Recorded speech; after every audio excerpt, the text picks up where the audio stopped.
have run into that one a little bit when it comes to like dating and like meeting like women as well. And I'm someone who loves to dance and go clubbing. I've been there with you. I've been there with you when we danced. We cut it up, dude. And when I'm out there, like, wanting to make friends, and I've been doing this since my, like, college days, I mostly don't want to step over someone else's line. And so I'm mostly, like, dancing by myself, and then I will find times to casually start a conversation and see where it goes from there. With the surrounding groups that are around you. Yeah. But I've run into people who, by like the nature of you being someone like at a club trying to meet someone, or like on the dance floor, these interesting interactions where I'm sure so many ladies are like, there are the men who go out there, step over those boundaries. And loads. And like create these like, even if it's like mini T traumas, but could be big T, like. What do you mean by that? So like big T and little T traumas. What do you mean? I like to separate them out because we're all emotionally affected by like different levels depending on what other people do.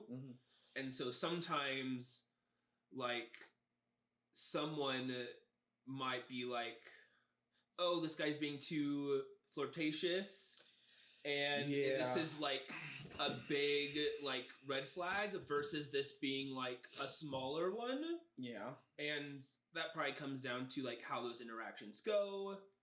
But it's like a small stepping on someone's foot or like affecting them negatively one way versus like a huge thing where you're like actually like taking away someone, like assaulting someone or whatnot. Yeah, no, I mean, you know, I did this. I used to be a bouncer at a bar, right? You remember that? Yes. Very, very briefly. And the big reason was I quit was mainly I just couldn't take, saving people all the freaking time. I mean, most of it was, so it's a small, I'm not going to say which bar or where it was at, but it was a small town bar, one stoplight town bar. And, country guys go there. It's a blue collar bar. Let's go with that. Okay. Bikers, construction workers, ranch hands, even business people, just because of where it's located and because it's on their way home or because they live out in that area because they want to get away from the city. They go to this bar and it is an all-inclusive bar. Yes, it looks like a very blue-collar country bar, but they have like cover bands coming in and they play all types of music there. It's not limiting themselves to specific demographics.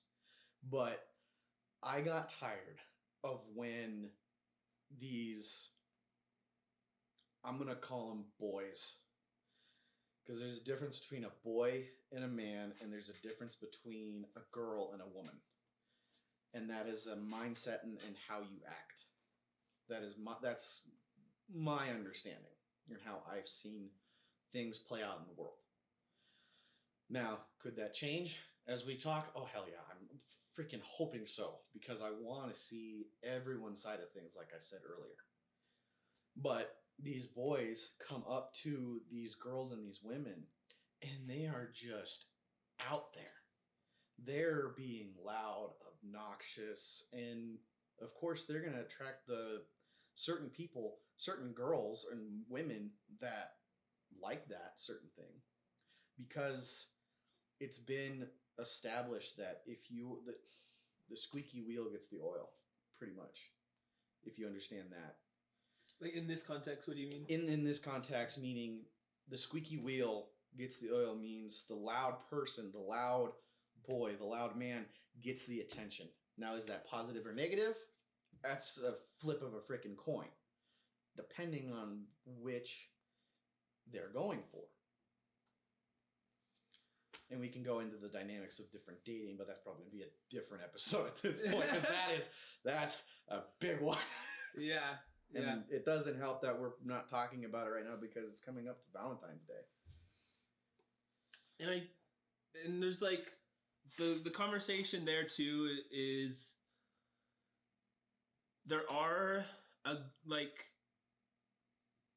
I don't know if it's a group or like a segment of men who see dating more as this like hunt, this like There pursuit. There are. And I think because they're out there and do cause harm and are